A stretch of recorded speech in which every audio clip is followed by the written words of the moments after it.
देश की आबादी का सबसे बड़ा राज्य होने और क्षेत्रफल की दृष्टि से भी देश के अंदर एक बड़े राज्यों में होने के कारण उत्तर प्रदेश के सामने आपदा से संबंधित चुनौतियां भी उसी प्रकार की हैं। मेरा यह मानना है कि अगर समय से प्रशिक्षण और जागरूकता के कार्यक्रम चलाए जाए, बचाव के उचित उपाय किए जाएं, तो आपदा से होने वाले किसी भी नुकसान को न्यूनतम लाने में हमें सफलता प्राप्त हो सकती है। और हम सब आभारी हैं प्रधानमंत्री मोदी जी के, जिन्होंने इस संवेदनशील प्रश्न को ध्यान में रख करके एनडीएमए को और सक्रिय करते हुए एक अच्छी शुरुआत की है। उनकी अच्छी ट्रेनिंग तो हो ही, साथ साथ जनपद स्तर पर आपदा मित्रों की तैनाती भी हो। बहुत सारी चीजें ऐसी हैं जिस पर कार्य किया जा सकता है। जैसे आपके सामने मैं एक उदाहरण देता हूं, बाढ़ जैसी आपदा, ऐसा नहीं कि उसको नियंत्रित न किया जा सकता। कुछ तो वास्तव में प्राकृतिक हैं और कुछ मानव निर्मित भी है। अगर नदी के कैचमेंट एरिया में अनावश्यक बस्तियां बसेंगी तो आपदा अपना विकराल रूप धारण करेगी ही करेगी। लेकिन अगर हमने ईमानदारी के साथ उस आपदा पर नियंत्रण करने के लिए कुछ कार्यक्रम प्रारंभ किए तो उस पर नियंत्रण भी संभव है।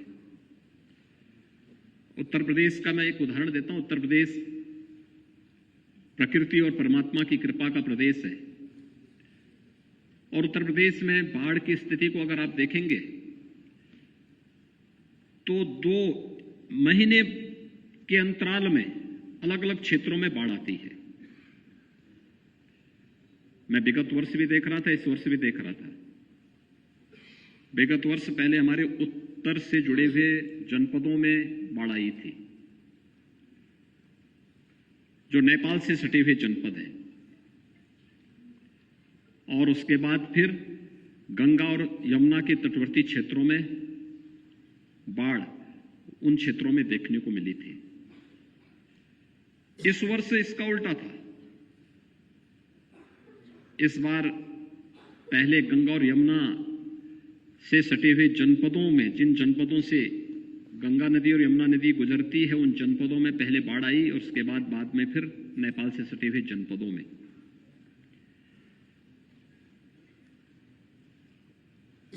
समय से की गई तैयारी और बचाव के उपाय, जैसे नेपाल से सटे हुए जो जनपद हैं, हिमालय से आने वाली नदियों के कारण वहां बाढ़ आती है। और मैं देखता था कि बहुत सारी जगह तो बाढ़ का कारण स्वयं मनुष्य और ठेकेदारी प्रथा है। जैसे उत्तर प्रदेश में सरयू नदी में एक जगह है एल्गिन ब्रिज।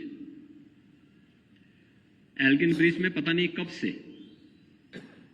बाढ़ के नाम पे हर वर्ष 100 करोड़ रुपए से अधिक खर्च होते थे। और जब 2017 में मैं मुख्यमंत्री बना था तो सबसे पहले मेरे सामने वहीं का प्रस्ताव आया। तो मैंने कहा ये क्या है? उन्होंने कहा साहब बाढ़ रोकने के लिए। तो मैंने कहा क्या पहली बार रुक रहा है? कहा नहीं साहब ये हर साल होता है। तो मैंने कहा हर साल 100 करोड़ खर्च होते हैं? कहा हाँ। मैंने कहा उसको बंद कर दो, यह कार्य नहीं होगा। कहा साहब नुकसान होगा। तो मैंने कहा एक बार नुकसान होने दो, देख तो लेंगे कितना नुकसान होता है। तो मैं उधर से गुजर रहा था अगले दिन ही, तो मैंने अपने हेलीकॉप्टर के पायलट से कहा, मैंने कहा भी मुझे एल्गिन ब्रिज थोड़ा दिखाना। तो उसने कहा कि साहब ये सामने तो है, अभी मैं दिखाता हूं। मैंने कहा वहां लेके चलो। मैंने कहा हेलीकॉप्टर को नीचे कर दो, कितना नीचे हो सकता है। फिर मैंने कहा इसको क्लॉकवाइज और फिर एंटी क्लॉकवाइज इसको घुमाइए और ले जाओ। पहले नजदीक ले लो, फिर उसको घुमाते घुमाते 12-15 किलोमीटर के दायरे तक इसको मुझे तरफ लेके चलो। उसने घुमाने के बाद फिर मैं अपने गंतव्य की ओर आगे बढ़ा। सायंकाल वापस आ रहा था तो आते समय मैंने मैसेज कर लिया था कि मैं यहाँ पे बाढ़ से संबंधित विभाग के साथ शाम को बैठक करूंगा, और वे मेरे सामने एल्गिन ब्रिज से संबंधित फाइल को भी लेकर के आएंगे।